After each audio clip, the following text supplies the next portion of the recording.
大家好啊，歡迎翻到嚟加密放題啊！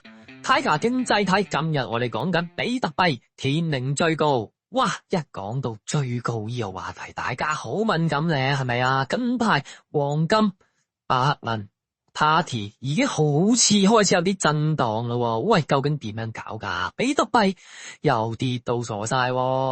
咁你問我點樣睇呢？嗱，我首先同大家報一報時先。而家係2026年嘅2月1號上晝嘅10點39分啊！哇，我哋睇一睇比特幣啊，比特幣咧而家係報價係78,340啊，跟住以太2449蚊。好，咁翻入我哋嘅主題，天命最高。首先講比特幣嘅天命啊，先講佢嘅使命。協議層面，天生得2100萬個上限，固定嘅出快節奏，係可預期嘅稀缺資產，唔似法幣印度泛濫，又或者好似紙黃金咁樣，都唔知有幾多存貨，源源得絕。黃金之所以值錢，唔係因為佢靚啊，而係因為佢有限稀缺啊！全球幾百年嘅共識，比特幣咧用程式碼複製咗呢一套，再睇咧由原子變為位元。簡單啲講，佢嘅天命其實真係取代黃金，做未來嘅儲值之王噶。好，我講翻我嘅睇法。近排今晚嘅 party 咧，我估計應該差唔多接近尾聲啊，白銀啊。科無到癲啊！哇！但係前嗰兩日插一插，大家一盆冷水淋落嚟，開始有啲人驚啦。認真講啊，呢啲位俾你再衝上去，食到幾多個價位啫？我個人覺得大戶好快就會走人噶啦。喂，係時候埋單噶啦。我哋又講下。呢兩日比特幣又大跌，我覺得係開始埋伏嘅時機，因為呢啲位咧用嚟 DCA 分段咁樣吸納咧係好合理嘅。我預計真正嘅底部咧會喺69,000附近，即係最多都係69,000嘅啫。啲市咧可能仲要維持多2至3個月啦，但係未必一定嘅吓。不過一個長期嘅橫盤咧應該係要有嘅，因為而家俾你再升上去，其實係好唔健康嘅。新行情咧係要等整個盤整理好之後先會有噶。嗱，呢個咧係我個人嘅觀點啊，唔係投資建議嚟噶。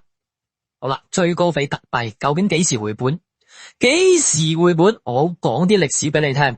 平均喺個牛頂回本只係需要1.5至2年，因為熊市就算你跌得幾好幾深都好，新嘅周期咧好快會推動到嘅。數據顯示 98.5% 嘅日子持有都會有盈利，年化 49%。 我哋再講啲具體啲嘅例子。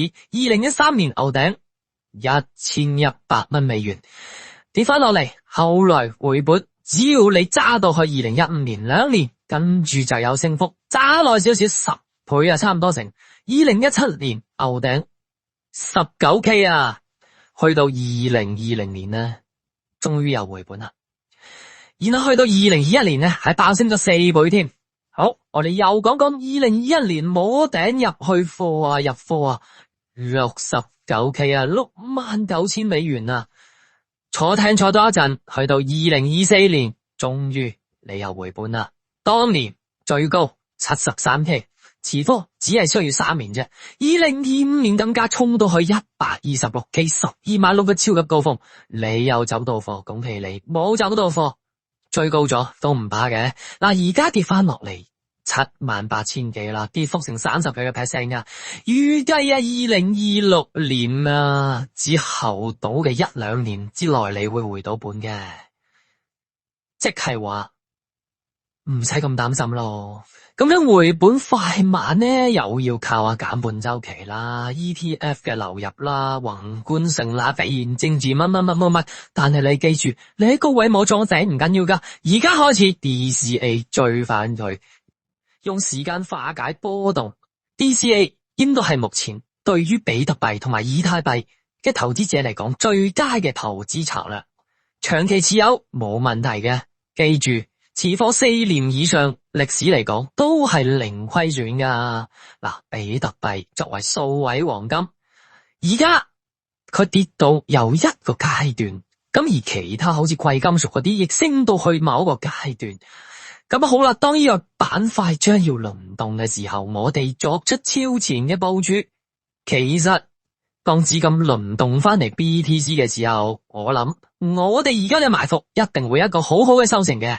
咁至於呢一個時期，我哋要捱幾耐啊？嗱，我好相信喺2026年嘅中期咧，其實 BTC 一定會見底嘅。所以有錢嘅話，留低佢，衝入嚟市場 DCA， 我覺得係一個好穩陣嘅長遠必勝法。好啦，今日時間係咁多，中意嘅 like、share、subscribe。